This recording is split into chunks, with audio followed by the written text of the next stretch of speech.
હું ગામડે પહોંચી ગઈ હતી ગોદ ભરાઈમાં, એટલે ખોળો ભરવાનો હતો. જે છોકરીનો ખોળો ભરવાનો હતો એની હું દાદી સાસુ થતી હતી. જો ખોળો ભરવાની બધું ચાલુ થઈ ગઈ હતી રસમો, મતલબ રીતિ રિવાજ.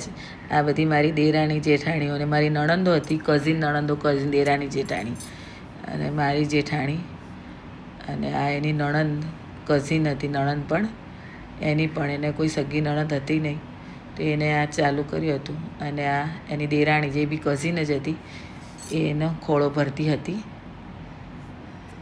હજી મેરેજ હમણાં જ થયા હતા અને તરત જ પ્રેગ્નન્ટ થઈ ગઈ હતી. ખોળો ભરવાનું થઈ ગયું હતું અને હવે આ બધા ફોટોશૂટ કરાવતા હતા.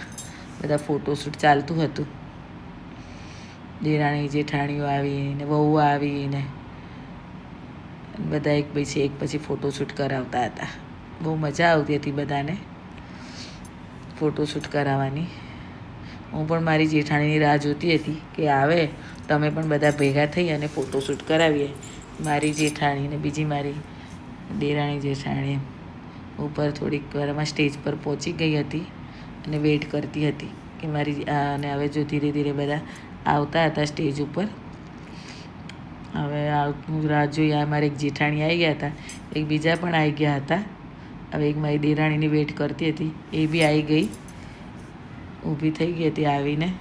એટલે અમે બધા ભેગા મળી અને એને આશીર્વાદ આપ્યા અને અમારે જે પણ એને આપીને અમે આ ફોટોશૂટ કરાવ્યું હતું 4 દેરાણી જેઠાણીએ.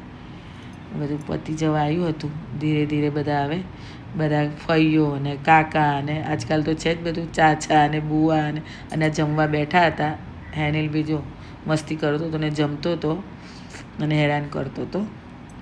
અને અમે પછી આ બધાને બોલાવતા હતા જમવા માટે, આવો આવો.